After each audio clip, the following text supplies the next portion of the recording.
Okay. Okay, we can go ahead and get started. Hopefully other people will join. If not, everyone will get a link to the recording after the webinar is over.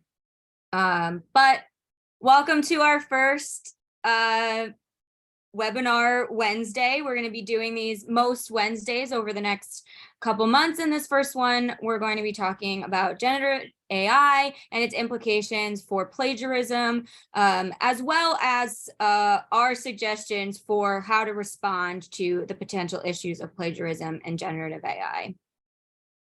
And we'll start off just by introducing ourselves.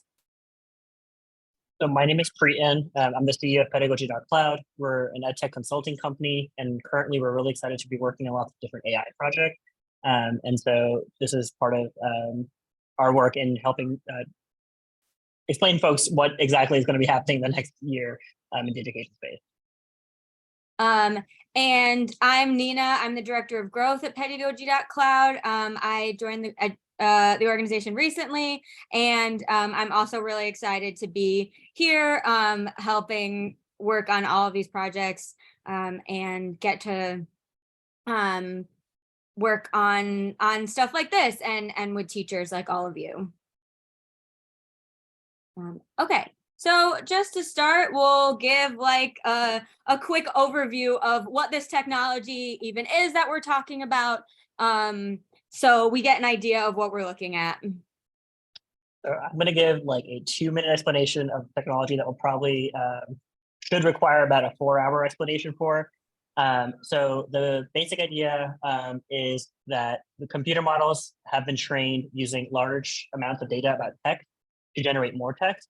The amount of data they've used to train it, the processes that they've used to use machine learning have all led to this Chat GPT tool, which now has a very robust ability to create different types of text depending on input from users. So the entire model works on predictive elements. So it tries to predict the next word based on what you fed it. And they've done a lot of reinforcement learning so that it's pretty responsive. It flows like a human conversation. And those are the kinds of things that they've done the reinforcement learning for. So in the education space, a generative tool that can generate text means that we have lots of options for both productive uses and not so productive uses of the technology, because you can generate text. And so today we're going to go through some of the not so productive uses of Chat GPT by students. But of course, in the upcoming webinars, we'll also cover some productive ways of using just these generative technologies effectively in your classroom. Awesome. And yeah, so we're actually going to start out with a couple examples of those non-productive ways, or the ways that students might be finding some of these different tools and trying them out on their own. And this is where we run into the issue of them maybe using the technologies instead of doing the work themselves. And so just to give a few examples of what some of the different generative AI tools look like and what their capabilities are. And so on the next slides, we have a few examples. But the general framework of what we're going to go over is the way that this technology can produce human-like writing. Why it can evade traditional plagiarism text detectors, because it is original text. It's not copied from another site. And it sounds pretty human-like, and it can generate text in different tones and stuff like that. It can also, it's also very good at paraphrasing or rewording things. So a student could potentially, put in an article and say, reword this, or paraphrase something and then copy it. As well as its functionality and just answering questions. So, right, like thinking about ways that, students might have homework in front of them and they can just type the question into Chat GPT or another one of these tools, and it can spit out what will likely be the right answer. But again, always important to remember that it's not always the right answer. But the first example we're going to look at is from one tool called you.com, and their function uWrite. And on this website, you can actually kind of choose from a selected list of like types of writing you want it to produce, and the tone, as well as the audience. So for the example here, I told it to write a persuasive blog to students advocating for more vegetarian options in the school cafeteria, just to kind of give an example of how it can adapt to tones that students can opt for. And here is the response it gave, which is actually a pretty good argumentative piece for the different reasons why students might want more vegetarian options in their school cafeteria.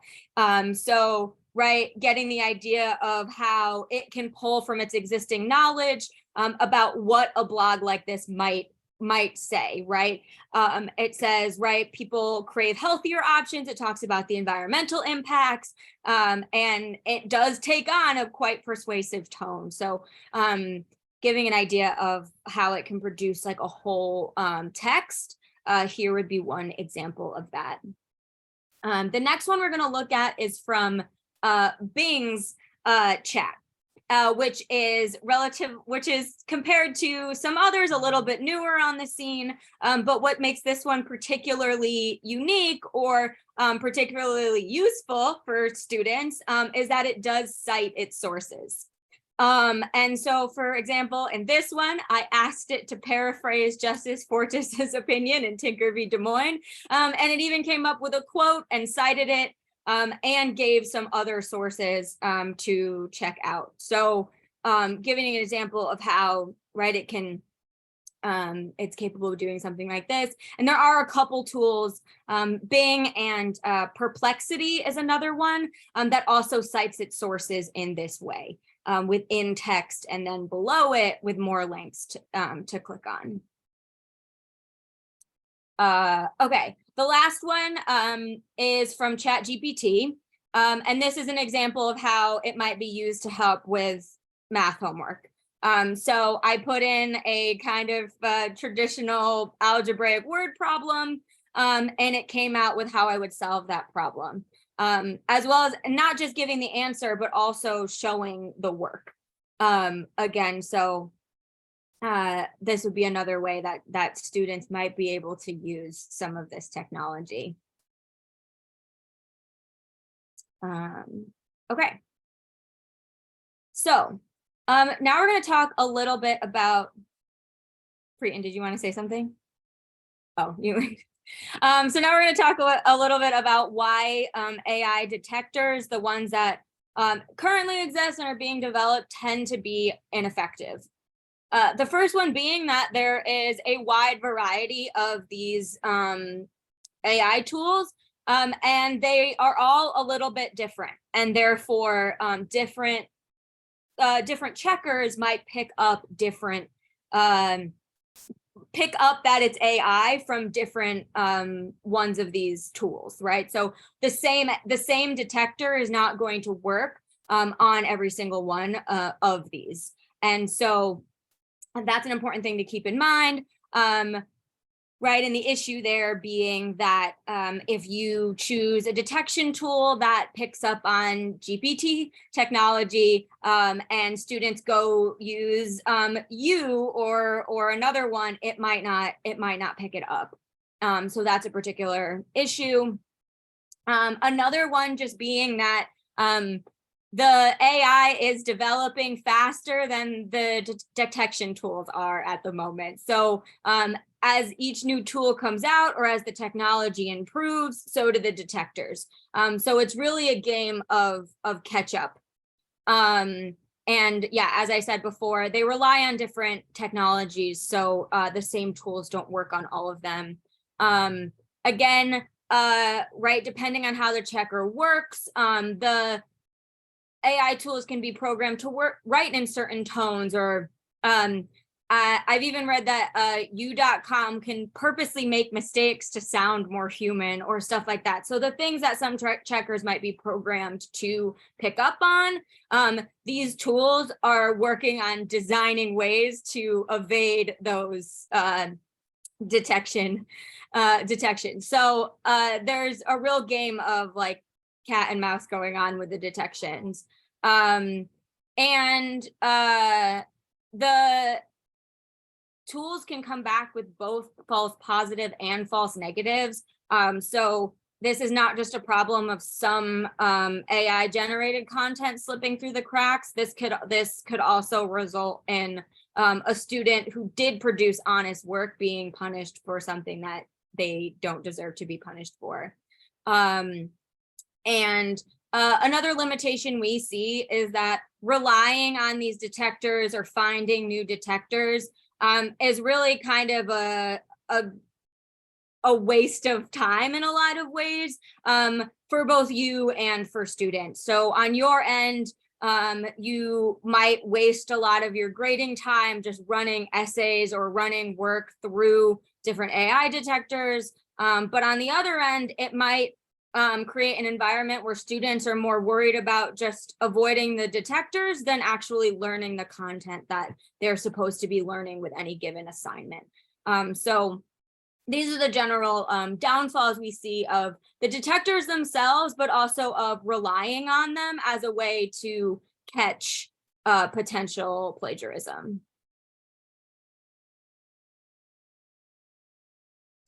Okay.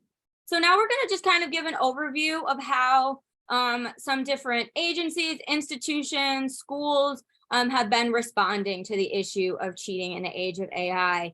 And we really wanted to include this part because the responses have been quite varied. And there is no one understood definition of plagiarism with AI that has kind of been solidified yet. We're still in that process of figuring out exactly what is okay, what is not okay, and different institutions are saying different things at this point. So we wanted to bring a lot of these up because when it comes to developing your own AI use policies, whether you're a teacher, an administrator, whatever your role is, these are some things that you might want to consider including in your own policy or not.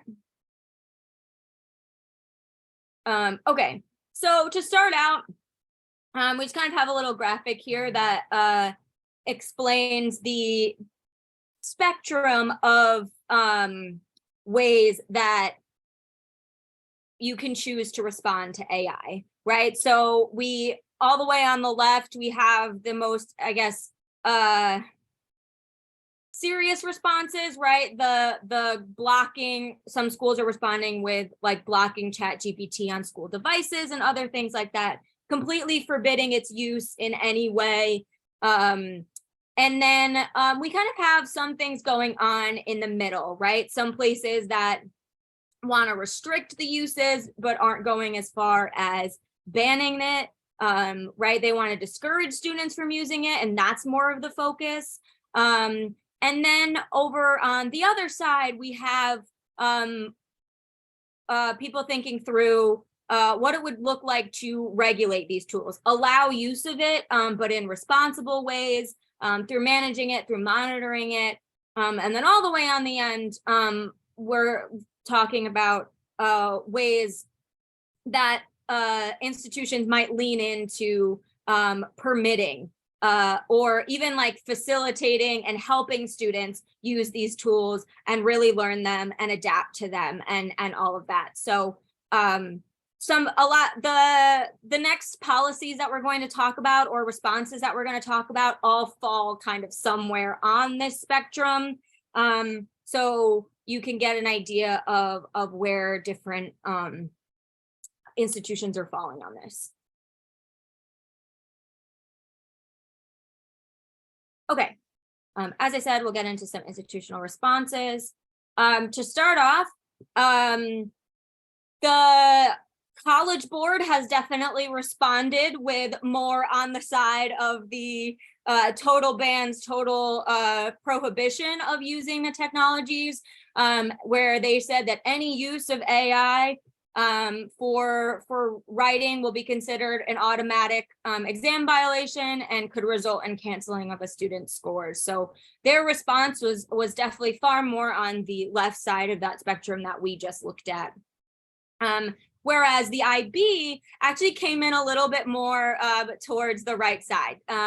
And they said that they don't want to discourage or ban the use of AI, that they're a little more on the side of realizing that they're going to need to embrace it because that's where the technology is going. And I apologize if there's a loud noise behind me. I think there's a motorcycle going past my house right now. But the IB also is highly emphasizing the need to credit and cite any AI generated work in the body of the text and also cited in the bibliography. So they say use it as a source, but anywhere you use it, you have to cite it as if you would cite any other source that you were quoting or using as a source. And then there's also been a decent amount of difference in how a lot of public schools have responded versus responses from colleges and universities. So some major school districts have gone for the ban approach, meaning blocking particularly Chat GPT from their district devices and discouraging any use of it in the classroom. Where on the college and university side, many are taking a more nuanced approach and deciding school by school, convening panels to decide how to define plagiarism in the age of AI, offering guidance to faculty and students, redoing official school policies and stuff like that. So just to give you an idea of where different institutions are at this moment, in terms of their responses to AI, and also, again, to realize that we as a society and as educators have not landed on one single definition of what is allowed or should be allowed at this moment, and we're all still figuring it out. Okay. So now we want to get into a little bit more about how you might want to think about AI in your classroom, how you can address potential issues of plagiarism and cheating, and also embrace, ethical uses of the technology where necessary. Okay, so on the first end of things, we definitely think it's important to just emphasize the value of academic integrity and original work, discussing the ethical issues of plagiarism with students, what they miss out on by outsourcing their work to a bot or anything like that. And both at the classroom, school, and district level, doing what we can to encourage a culture of honesty and responsibility. If you come to our workshop next Wednesday, we are going to spend some of that time actually thinking about how to craft an honor code, and what other policies might be helpful to put in place. But for right now, we just say that we definitely think that creating a culture of honesty, developing an honor code is definitely an important part of the response to AI and the issue of cheating. Okay. Okay. Another part that we think is really essential, again, to say it again, as I did before, there is no one agreed upon definition of fair use of AI at this point. So when a policy is developed, whether it's developed by you in terms of a classroom policy or at the school level, clear communication of that policy is really important. And making sure that any involved stakeholders know the policy. And they're mainly talking about students, parents, and making sure that they understand what the school rules is, what your classroom's rules are. We also think it's really important that as age appropriate, obviously, maybe as students are older, involving them in the process of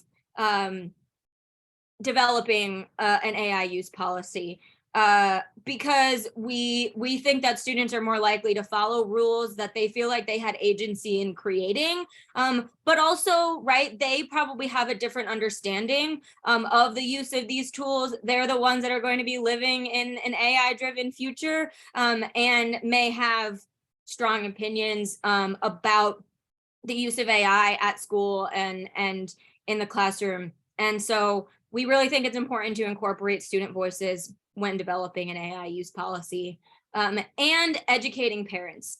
Both, as I said before, making sure to clearly communicate what the school and classroom policies are on the use of AI, but also to any extent that's possible, helping parents understand the technology as well, what it could be used for, what they might look out for. So, you know, any guidance that you are able to offer there, I think can be really important to making sure that students, you know, uphold the whatever the school rules are outside the classroom. Okay.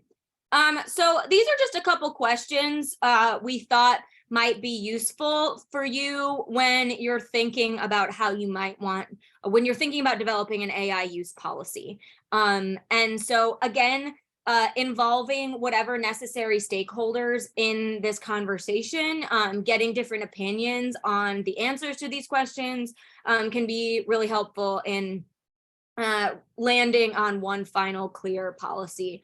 But thinking through what should students be allowed to use AI's help with, right? Clearly defining what is allowed and what is okay. And then the second point there, clearly defining what is not allowed, what students should not be allowed to use AI's help with.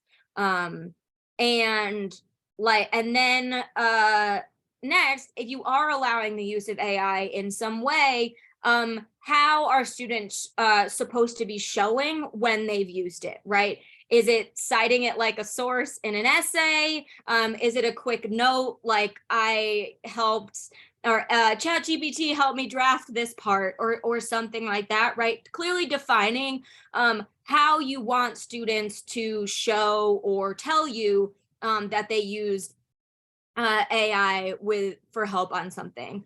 And then also clearly defining what the actions are, what the consequence might be for using AI unfairly, whether that's you know, in grading or another punishment. And so we just think that these questions can help guide your conversations that you can be having with other teachers at your school, in your district, but also with your students and parents to craft a policy that everyone can get on board with.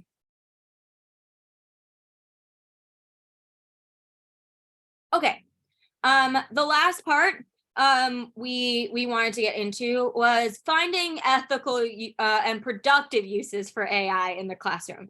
So now that we've gotten all of the like how to avoid the downsides out of the way, we'll talk a little bit about how you can hopefully use this technology for good, or how you can encourage students to use it for good. Again, we've talked about citing already, but that is another way to allow the use of it. Thinking about whether you want to allow the use of AI in the research stage, right? It can be used, as I showed you before, with Bing, and Perplexity AI is another one that cites its sources. So they can actually be really helpful for the research stage of a project because they can lead you to that sources.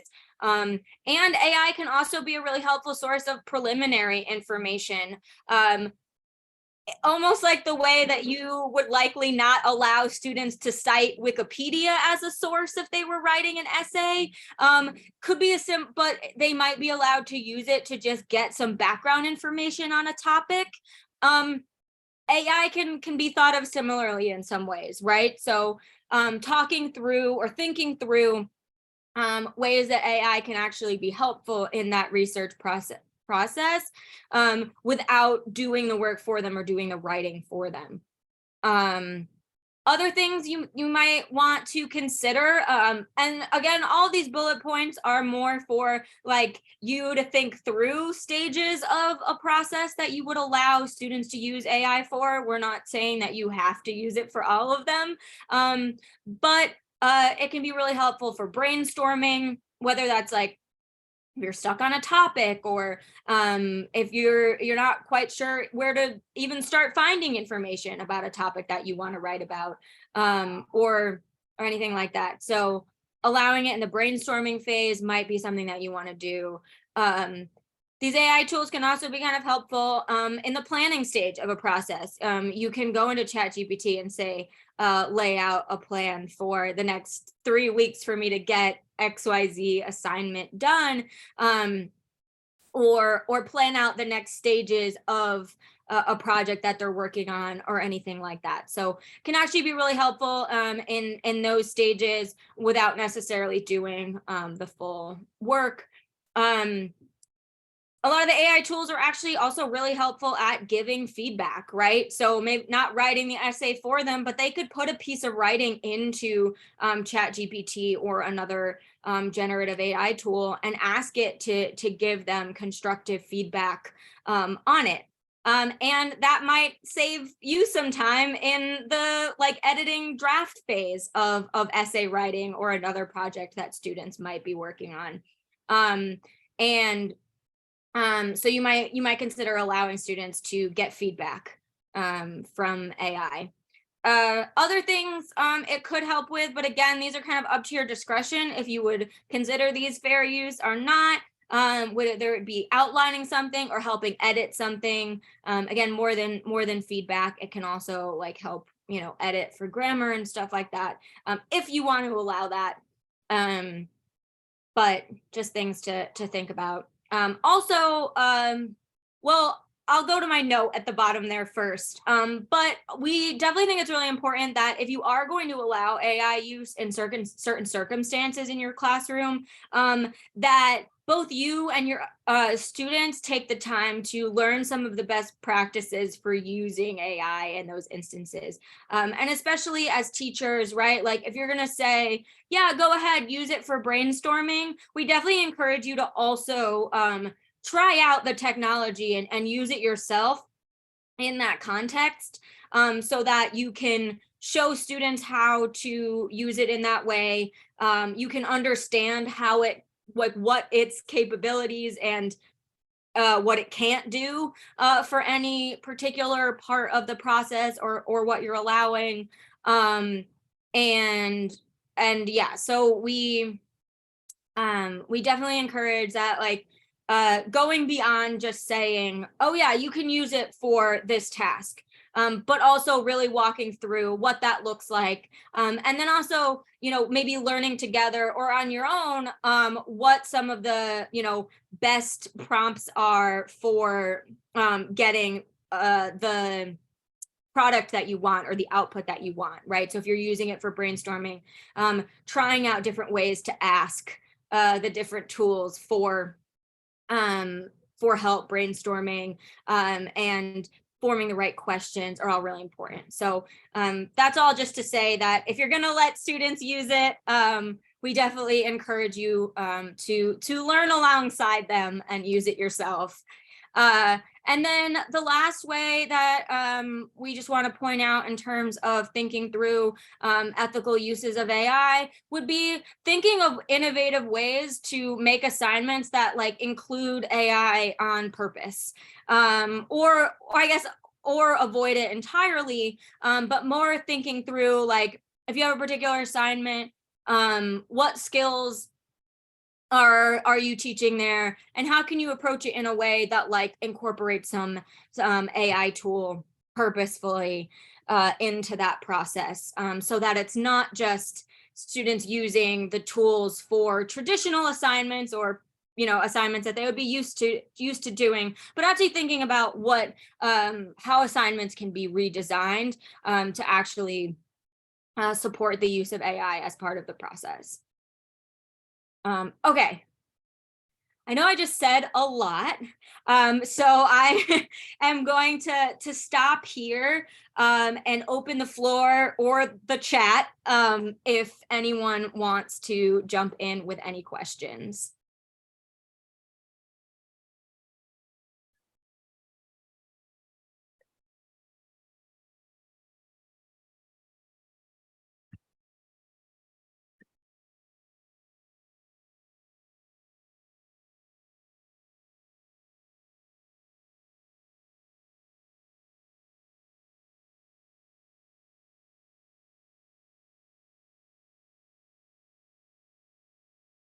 Okay, no worries. If any come up.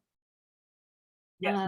Nina, maybe like talking through the technology. Obviously, when it initially came out, a lot of the rhetoric was that we could detect the plagiarism because either of recency or with these detection tools in particular, obviously. Can we maybe just like maybe commenting on the rapid development that's happened and why that also means that plagiarism detection is not the way to go? I can also, you want to just yeah, I mean, I can say a little and you can elaborate. But yes, right. So initially when Chat GPT first came out, a lot of people were pointing out that it seemed kind of obvious when it was bot generated prose because it sounded either very generic or definitely at the beginning, it had a tendency to really sound almost like an ad for whatever topic you were asking it to write about. It tended to use kind of that more flowery, positive language. And it sometimes still does, absolutely. But part of the technological advancement that has happened is its ability to write in different tones and its writing has also gotten better, so it doesn't always sound as generic or plain as it did when it first came out, and that technology is only going to keep getting better. And so it's not the most reliable way to go about checking for AI written work. It might be one way, right? Like it might be one way to notice that the writing sounds a particular way that you don't think is authentic to that student based on what you know about them or what they've submitted before. But it's not a completely reliable way to always say like, oh, I can tell this was written by AI. Was there anything else you wanted to add to that? I mean, I think the only other thing to think about is I think part of the narrative is also some of these detection tools are like 95% perfect right now, or at least like this, maybe this particular tool is 95% accurate at figuring out whether or not it's Chat GPT. But I think like making sure we're asking deeper questions about what a 95% accuracy rate still means in terms of how we make policies in the classroom and how we enforce them, I think is important. I think thinking about equity in this aspect is also important. To think through like which kinds of things are more likely to be flagged as being from AI tools, what kinds of things, who has access to like do the two levels of AI versus just one level, and just all those kinds of angles of are reasons why I think we're on the same page that policies that just like try to detect plagiarism and try to figure out if someone has done it are probably the least effective one. And so thinking through other options like instilling the ethos of honesty, thinking through assignment ideas, and having honest conversations with students about all these things, I think are probably more productive and more equitable. Yeah.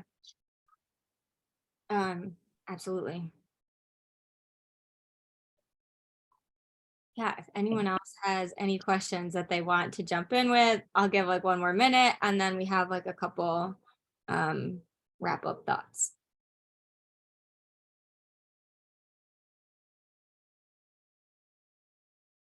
Okay, cool. All right.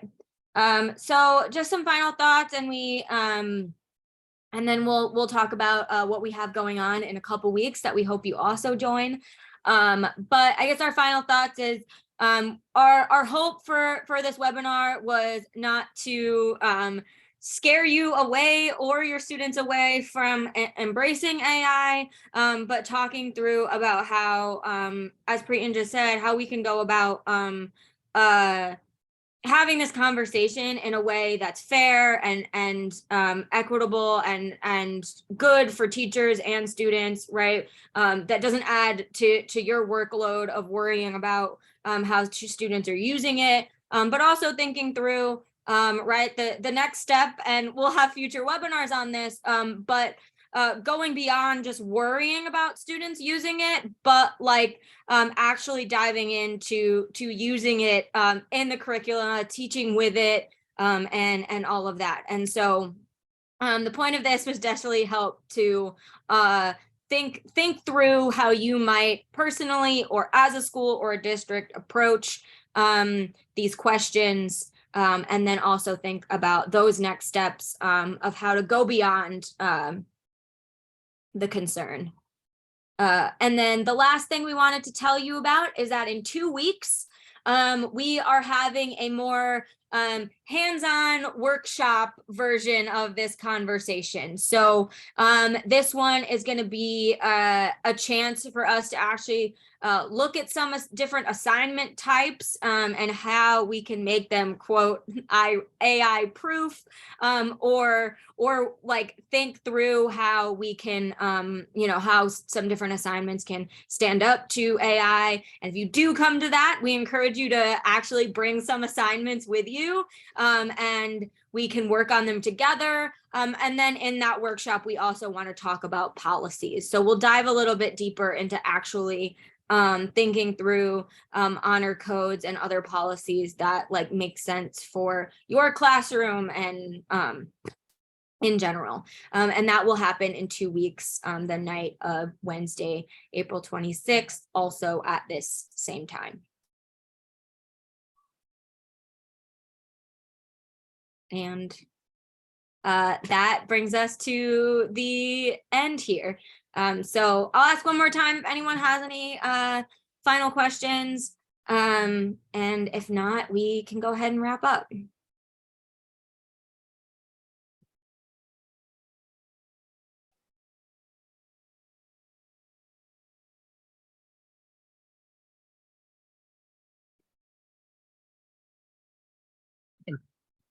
All right, awesome. Thank you all for coming.